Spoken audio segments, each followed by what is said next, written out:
Bonjour à tous et bienvenue sur ma chaîne Pixel et Vecteur. Aujourd'hui on va parler de InDesign et je vais vous montrer comment créer une liste à numéros et que ces numéros recommencent toujours à 1 à chaque fois qu'on change, vous voyez, de paragraphe ici ou de module, on va dire.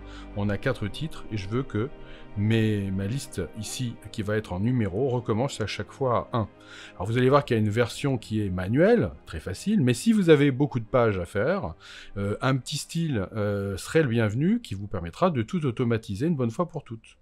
Hein, vous n'oubliez pas que les styles, on peut les copier de document en document. Alors donc, premièrement, je vous montre que dans mes styles de paragraphe, j'ai un style titre qui correspond à ce titre-là, c'est très important. Le sous-titre et le corps, ça n'a pas d'importance, c'est juste pour vous montrer que je fais des styles à chaque fois. Et on va avoir cet élément-là, dont je vais faire un style ici. Alors donc, je vais venir cliquer sur la première ligne pour voir ce que je fais, et je vais lui demander donc de me créer un nouveau style. Voilà, et ce nouveau style en question, je vais l'appeler numérotation, par exemple. Parfait. Alors, cette numérotation, je vais double-cliquer sur mon élément, et vous voyez qu'ici, j'ai numérotation. Je veux que ça dépende du style corps, c'est-à-dire avoir le même lettrage que le corps. Et je vais descendre jusqu'à puce et numéros, et lui dire ici que je voudrais donc une numérotation. Bon. Donc là, vous voyez, il va y avoir rien de compliqué. Ça, c'est juste pour vous montrer que je fais mon numéro. Là, j'ai mon numéro avec un point, ça correspond à ça. Le carré dièse plus le point, c'est le point ici, numérotation plus point. Et après, il y a un carré plus un T qui me dit qu'il y a une tabulation. Je vais enlever la tabulation et je vais venir lui dire que je voudrais à la place plutôt une espace fine. Ça va être très très bien. Voilà. Je vais lui demander un retrait à gauche de... Voilà, on va lui dire qu'on va faire ça, comme retrait à gauche, c'est parfait.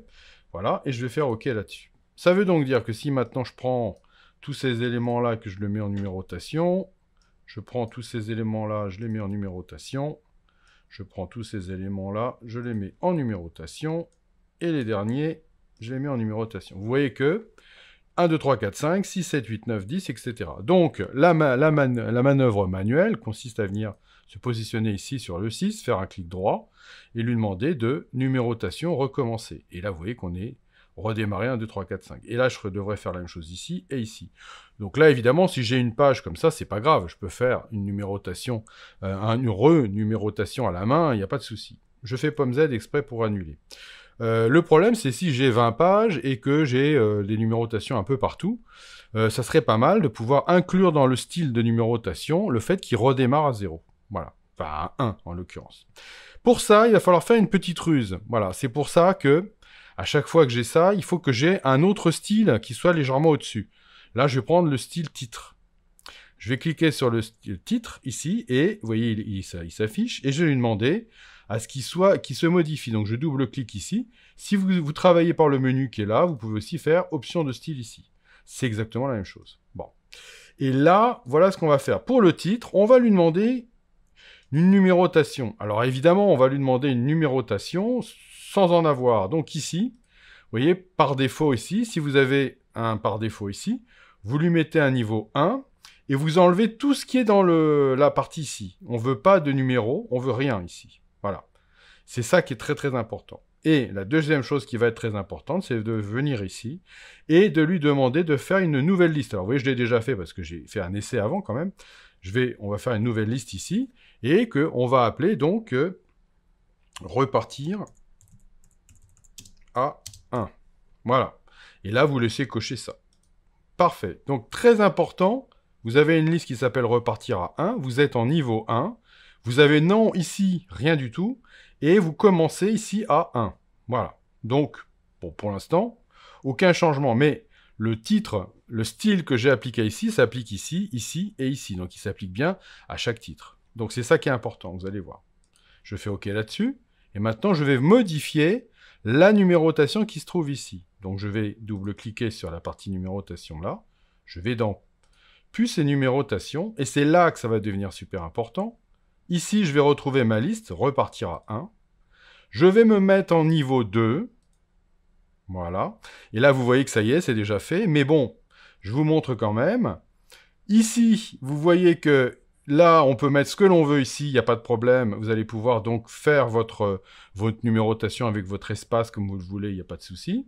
Ce qui est très important, c'est que dans le mode ici, vous ayez suite du numéro précédent et que ici, vous ayez bien coché recommencer la numérotation à ce niveau après niveau précédent quelconque. Voilà. Bon, normalement, c'est coché par défaut, mais voilà, vous, c'est ça en fait qui est la ruse et qui va vous permettre de pouvoir recommencer. Et là, vous voyez que à chaque fois que vous appliquerez un style titre et un style numérotation, automatiquement, ils recommenceront à chaque fois un 1. Voilà. Donc, vous voyez que c'est vraiment super. Ça veut donc dire que si je fais une deuxième page ici, simplement pour vous montrer que c'est possible, je vais créer ici pour faire une deuxième page, que ici, je lui dis que je voudrais faire, voilà, un petit élément ici, et qu'ici, je mets titre, voilà, et puis qu'en dessous, voilà, ici, je lui dis que je voudrais faire ça et ça, voilà. Et bien ici, je lui applique titre, et je lui mets ici le style titre, et ici, je lui mets le style numérotation. Vous voyez que j'ai titre 1, 2, il n'y a pas de problème. Et si maintenant je continue et que je reviens ici et que je refais titre, et en dessous, voilà. Voilà. Ici, je vais lui dire que je voudrais reprendre le style titre.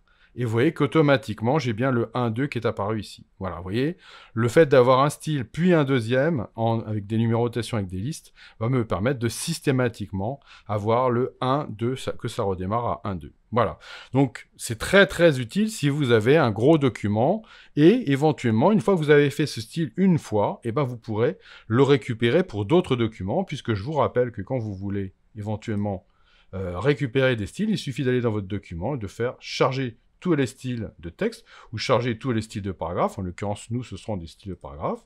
Et là, quand vous allez faire ça, il va vous demander les styles de paragraphe qui sont dans quel document. Voilà. Et ben, il suffit de vous souvenir que vous avez ce style dans un des documents, et vous allez pouvoir charger le style que vous avez fabriqué dans un document dans le suivant. Donc, vous n'aurez plus besoin de le recommencer. Il suffit de le faire une seule fois. Eh bien, j'espère que ça va vous servir dans vos prochains documents, et je vous dis à bientôt pour de nouvelles aventures sur Pixel et Vecteur.